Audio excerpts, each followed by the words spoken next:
It's Brent Abel here, WebTennis, and I want to talk to you about the drop volley. And you know, the key to the drop volley is disguise, is that you make it look like you're going to hit a standard forehand or standard backhand volley, and then you go ahead and you play your drop volley. And so what you need to do in your matches, whether it's singles or doubles, is you need to show a couple of normal, 7 fundamental forehand or backhand volleys so your opponents think that's what's probably coming next, and then you go ahead and play the drop volley. And really it has to look the same. The setup position's got to look the same. It looks like just before you make contact, it's going to be a standard volley, and then you go ahead and just drop it. What I'm going to do next is I'm going to demonstrate some drop volleys, and then we'll go ahead and we'll kind of do a voiceover type of video where we slow it down, kind of take it, frame by frame, so you get a better understanding in real slow motion how this drop volley works. But again, the key is that it looks like you're going to hit a standard volley from the setup, from everything, and then you just go ahead and at the very last second drop it. Okay, here comes this next video.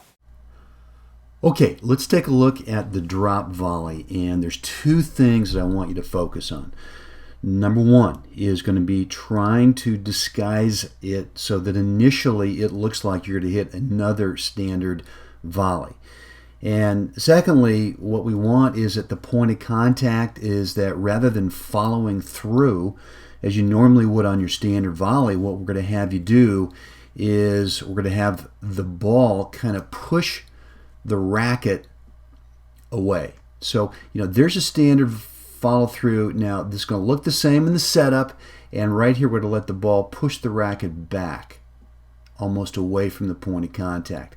So, I think there's been a lot of misconception that, what do we do on a drop volley? Well, we come in here and we really kind of scoop under the ball and try to get a lot of spin.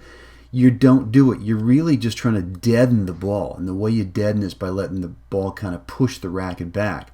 If you're too strong here at contact, that's not going to happen.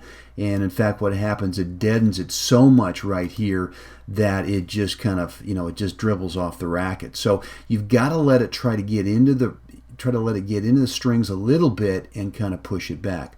Let's take a look at this view here. And here's the standard volley. There's got some follow through, and now it's the same look in the setup.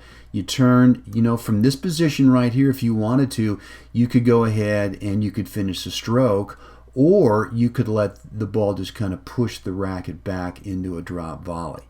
Okay, and here's the other look at it, where we turn, we set up, and then we let the ball kind of push it away. Now let me show you the same thing in the forehand volley.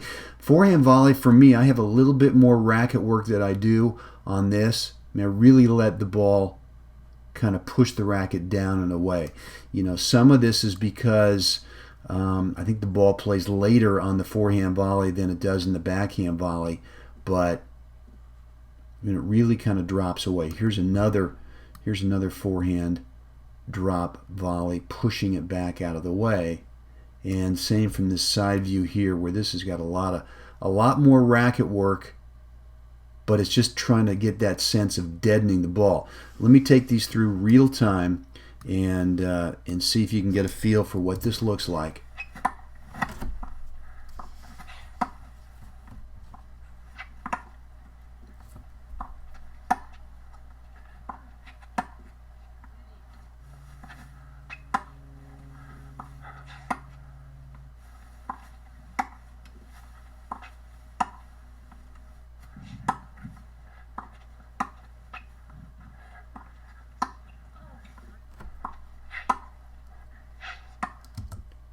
So those are the two keys I want you to work on. Really trying to make it look like it's going to be a standard volley with your setup. We got to go into, whatever that fundamental number, I think it's fundamental number 2. What's your setup position on this shot? And you've got to make it look the same so that you don't telegraph, you don't, tell your opponent, hey, a drop volley is about to come. You really want to make sure that it's disguised, number 1, and then number 2, really work on that feeling of allowing the incoming ball to kind of push the racket back away at contact. And get out there twice a week, 15 to 20 minutes a session, really working on this shot. And I guarantee you, within a month, a couple of months, this is going to really start to feel comfortable for you, and you'll really start to feel confident that you can use it in a match. I don't want you thinking that you have to hit a winner off this every time to make it work. A lot of times what you do is you play the drop volley and you really force your opponent to move up into the court. Even if they get to it, they're going to pop it up, and the next shot is going to be an easy volley put away for you. All right, hope this has helped.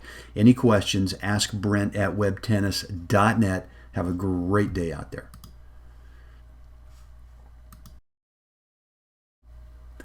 Okay, let's set up a drill here for practicing your drop volley, and really what you need is, we're going to have you here as player 1, and you've got a partner here, feeder, and got a little basket of balls. And what you guys are going to do is set out 3 targets on the court, and what you want to make sure that you do is that you practice 2 shots. Number 1, you practice your standard volley. In fact, let's put another target out here and just say that the first volley you're going to play, you can work on your forehand volley, is going to be a standard volley to this corner over here. And that the next feed you get from your partner, same exact look, but you start working on this target. And then you start working right here in the middle, and then you start working on this target right here. And, you've got to, get the feeling that you can play, a standard looking volley that goes to this target, and that you can then have the same exact setup, the same exact look as if you're hitting to this target, but you start dropping it here, start dropping in the middle, and then you start dropping a little bit cross court in that forehand. Obviously, do the same thing on your backhand volley. Go ahead, have a feed, make it look like a standard backhand volley. Go cross court if you're right-handed to that corner, and then the next one that comes from the feeder, start working on these different locations. And again, you're going to do this for, let's say, 5 minutes at a time, and then you guys switch. All right, you have your partner come over here, you go ahead and you do the feeding, and you guys work on this. But go for 15 or 20 minutes at a shot, couple of times a week, and I promise you, after a month, a couple of months, not only is this going to start to feel comfortable for you, but once you start playing, you're going to start to react sort of instinctively that this is going to be the right shot. A drop volley is going to be the right shot to play. Now, once you start playing, it could be that the smart shot, in fact, let me pause this for just a second because I want to set up a little bit different screen here. Hold on. Okay, so here we are in a single situation, and however you got this volley or this approach shot over to your opponent here, you're now set up, because you played your shot into this corner, you're set up just slightly to the right of the center service line, really putting yourself in those 2 extreme probable angles. Your opponent could go right up the line with a passing shot, your opponent could go cross court, so this is really the best geometrical place for you to be. It's just slightly to the right of that center service line. If they go ahead and play a very low ball, for example, over here to your forehand, obviously after practicing all the targets, you had the target here, you had the target here in the middle, you also had the target here.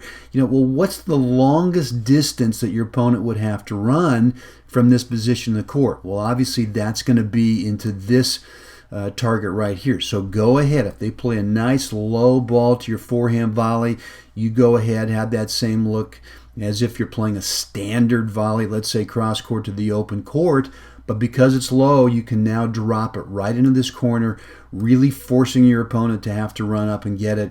You're going to slide over slightly to try to, cover all the possibilities up the line, cross court, or even a lob over you. This is really where you want to be in here.